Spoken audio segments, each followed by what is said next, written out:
आज 14 नोव्हेंबर देशाचे पहिले पंतप्रधान पंडित जवाहरलाल नेहरू यांची जयंती. नेहरूंच्या लहान मुलांवरील प्रेमामुळे त्यांचा जन्मदिन भारतात बालदिन किंवा बालदिवस म्हणून साजरा केला जातो. आज नेहरू यांची 136वी जयंती आहे. त्यांना आधुनिक भारताचे शिल्पकार म्हणून ओळखलं जातं आणि म्हणूनच त्यांच्या स्मृतीप्रित्यर्थ त्यांनी केलेल्या 60 वर्षापूर्वीच्या दुष्काळातील पहिला नगर दौऱ्याची गोष्ट जाणून घेऊयात या व्हिडिओतून. नमस्कार, मी दिव्या आणि तुम्ही पाहताय महाराष्ट्र कट्टा.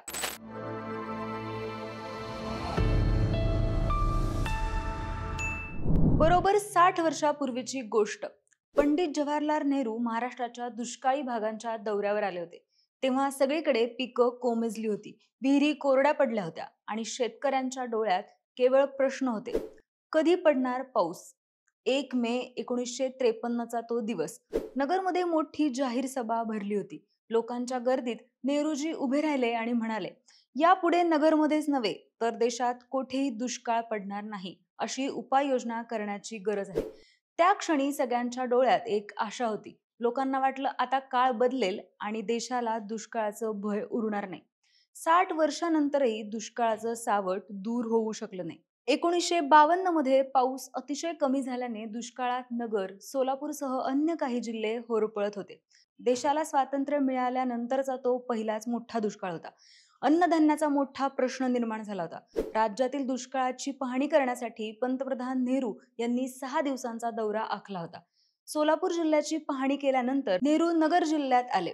मुंबई प्रांताचे मुख्यमंत्री मोरारजी देसाई, भाऊसाहेब हिरे आदी यांच्या समवेत होते. जिल्ह्यात सुरू असलेल्या विविध दुष्काळी कामांना त्यांनी भेट दिली. कर्जत तालुक्यातील माही जळगाव तेथील तनपुरे महाराजांनी सुरू केलेल्या अन्नछत्रात पंडित नेहरू गेले होते. तिथे सर्वांसोबत त्यांनी साधी भाकरीची चव घेतली. त्यानंतर ते गुरु पिंपरी येथे थांबले. तेव्हा तलावाचे काम चालू होते. सुमारे 10,000 शेतकरी त्यांच्या स्वागतासाठी जमले होते. त्यांच्या समोर बोलताना पंडितजी म्हणाले, नगर जिल्ह्यात वारंवार दुष्काळ पडतो. दुष्काळ पडणारच नाही अशी उपाययोजना करण्याची गरज आहे.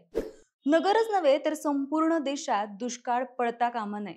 1942 ते 45 या काळात नेहरू आणि अन्य राष्ट्रीय नेते नगरच्या भुईकोट किल्ल्यात स्थानबद्ध होते.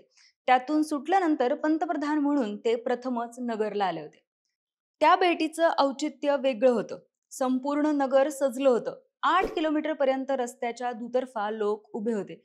लहानांपासून ज्येष्ठांपर्यंत सगळ्यांच्या चेहऱ्यावर एकच आनंद. उघड्या मोटारीतून सर्वांच्या अभिवादनाचा स्वीकार करत पंडित नेहरू नगरमध्ये दाखल झाले. इतिहासात कोरलेला तो संस्मरणीय क्षण आजही जिवंत आहे. नेहरूंना पाहण्यासाठी किल्ल्याबाहेर मोठी गर्दी झाली होती. संध्याकाळी नगरच्या वाडिया पार्क मैदानावर पंडितजींची जाहीर सभा झाली. त्यापूर्वी नगरपालिकेने कुस्तीसाठी बांधलेल्या जवाहर स्टेडियमचे उद्घाटन झाले. सभेत बोलताना पंडितजी म्हणाले, दारिद्र्य व बेकारी निवारणाची एक कठीण यात्रा सुरू झाली आहे. खेडूत समाज जेवढा जागृत होईल तेवढी भारताची उन्नती होईल. त्यानंतर त्यांनी श्रीगोंदे तालुक्यातील कोळगाव येथील दुष्काळी कामाला भेट दिली. मजुरांची विचारपूस केली आणि पुढील दिवशी देहरे, राहुरी, शिर्डी येथे लोकांच्या गर्दीत नेहरूंचं स्वागत झालं. कोपरगाव येथे 20,202 रुपयांचा निधी पंडितजींकडे देण्यात आला. पंडित नेहरूंनी नगरला अखेरची भेट दिली तेव्हाही दुष्काळच होता. 15 मे 1961 रोजी रणरणत्या उन्हात पंडितजी आले. मात्र आधीच्या भेटीच्या तुलनेत परिस्थिती थोडी बदलली होती. नगर जिल्ह्यात सहकार चळवळ बळ धरू लागली होती. साखर कारखान्यांची संख्या वाढत होती आणि त्या बदलाचा सुगंध पाहून पंडितजींच्या चेहऱ्यावर समाधान उमटलं. तर मित्रांनो, अशा या ऐतिहासिक भेटीने नगरच्या मातीला एक वेगळी ओळख दिली. विकासाची आणि आशेची ती पंडितजींनी. आजही पंडित नेहरूंचं ते स्वप्न, त्या शब्दांची ताकद नगरच्या इतिहासात जिवंत आहे. अशाच इंटरेस्टिंग स्टोरीजसाठी लगेच सबस्क्राईब करा महाराष्ट्र कट्ट्याला. धन्यवाद.